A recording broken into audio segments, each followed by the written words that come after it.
Hi every one, ഇന്നത്തെ recipe mutton chops മസാലയാണ്. ഞാനിവിടെ മട്ടൻ്റെ റിബ്സ് ഒരു 600 ഗ്രാമാണ് എടുത്തു വെച്ചിട്ടുള്ളത്. ഇനി ഇതിലേക്ക് വേണ്ട ഇൻഗ്രീഡിയൻസ്: വെളുത്തുള്ളി ഇഞ്ചി ചതച്ചത് 2 ടേബിൾ സ്പൂൺ, പാകത്തിന് ഉപ്പ്, മഞ്ഞൾപ്പൊടി 1 ടീസ്പൂൺ, കാശ്മീരി മുളക് പൊടി 2 ടേബിൾ സ്പൂൺ, പിന്നെ ഗരം മസാല 1 ടീസ്പൂൺ, അതോടൊപ്പം തന്നെ മല്ലിപ്പൊടി ഒരു 2 ടേബിൾ സ്പൂണും കുരുമുളക് പൊടി 1 ടീസ്പൂണും. പിന്നെ നമുക്ക് വേണ്ടത് ടൊമാറ്റോയുടെ പ്യൂരിയാണ്. ഞാനിതൊരു തക്കാളി മിക്സിയിലിട്ട് അടിച്ച് എടുത്തതാണ്. പിന്നെ ചെറിയ ഉള്ളി ഇതൊരു 1.5 കപ്പ് ഇതേപോലെ ചെറുതായി അരിഞ്ഞെടുത്തത്. ഒരു മീഡിയം സൈസ് സവാള നീളത്തിലരിഞ്ഞത്, 2 ഉണക്കമുളക്, പിന്നെ 1 ടേബിൾ സ്പൂൺ തൈര്, പുളിയില്ലാത്ത തൈര്. ഇത്രയാണ് ഇതിലേക്ക് വേണ്ട ഇൻഗ്രീഡിയൻസ്.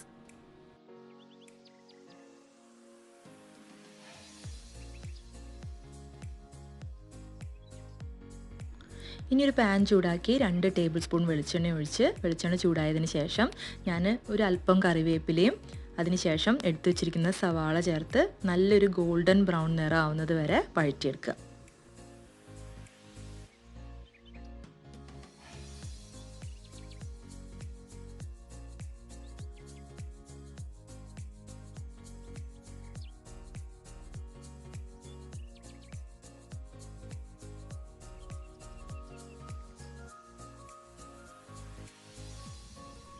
സവാള നല്ലപോലെ ഗോൾഡൻ ബ്രൗൺ ആയതിനു ശേഷം ഇഞ്ചി വെളുത്തുള്ളി പേസ്റ്റും കൂടെ ഇതിലേക്ക് ആഡ് ചെയ്യാം.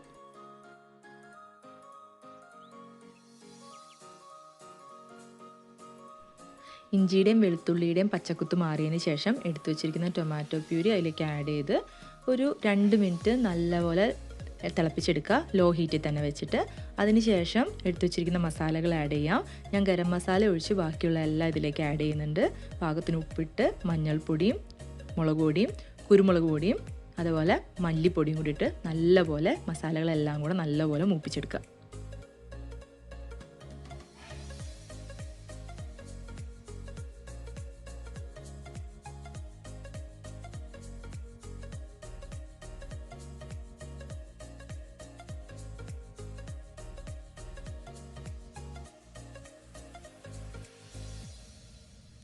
ഇതുപോലെ എണ്ണയെല്ലാം തെളിഞ്ഞ് വന്നതിന് ശേഷം മട്ടൺ ചോപ്സ് ഓരോന്നായിട്ട് മസാലയുടെ മേലേക്ക് എടുത്ത് വെച്ച് നല്ലപോലെ ആ മസാലയും മട്ടൺ ചോപ്സും നല്ലപോലെ മിക്സായി ഒരു ഗ്ലാസ് വെള്ളം കൂടെ ആഡ് ചെയ്യുന്നുണ്ട്. എല്ലാം കൂടെ കൂട്ടി യോജിപ്പിച്ച് അടച്ചു വെച്ച് വേവിക്കാം.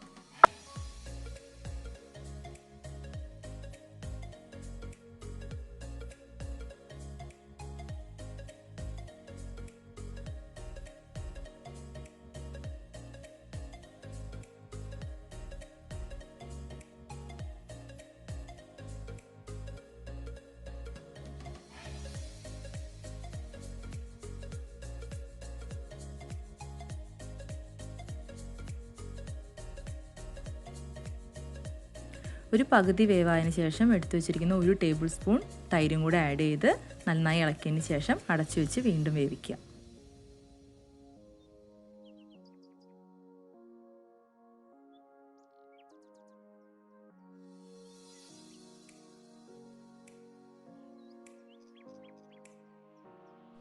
ഇപ്പം നമ്മുടെ റെസിപ്പിയുടെ ഫസ്റ്റ് സ്റ്റേജ് റെഡിയാണ്.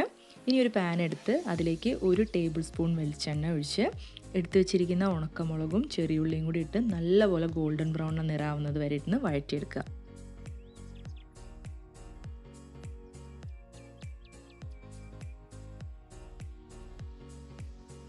ഈ ചെറിയുള്ളി നല്ലപോലെ ഗോൾഡൻ നിറമാവണം, എന്നാലേ നമ്മുടെ ഈ മട്ടൺ ചോപ്സ് മസാലയ്ക്ക് നല്ലൊരു ബ്രൗൺ നിറം ഉണ്ടാവുള്ളൂ. അതുകൊണ്ട് കരിഞ്ഞു പോവാതെ ലോ ഹീറ്റിൽ തന്നെ വെച്ച് നല്ലപോലെ മുരിയിച്ചെടുക്കുക. ഇനി ഇതിലേക്ക് മട്ടൺ ആഡ് ചെയ്ത് കൊടുക്കാം. നന്നായി ഒന്ന് ഇളക്കിയതിന് ശേഷം നേരത്തെ എടുത്തു വെച്ചിരിക്കുന്ന ഗരം മസാലയും കൂടെ ആഡ് ചെയ്യുക. എന്നിട്ടൊരു ലോ ഹീറ്റിൽ ഒരു 10 മിനിറ്റ് വീണ്ടും നല്ലപോലെ വഴറ്റിയെടുക്കുക. അതോടെ നമ്മുടെ റെസിപ്പി റെഡിയാണ്. നല്ലൊരു അടിപൊളി റെസിപ്പിയാണ്. നിങ്ങളിതെല്ലാവരും ട്രൈ ചെയ്യുക, എന്തായാലും ഇഷ്ടമാകും. എന്നിട്ട് അഭിപ്രായങ്ങൾ കമൻറ്റായിട്ട് അയയ്ക്കുക. അപ്പം വീണ്ടും അടുത്തൊരു റെസിപ്പിയുമായി വരുന്നത് വരെ ബൈ.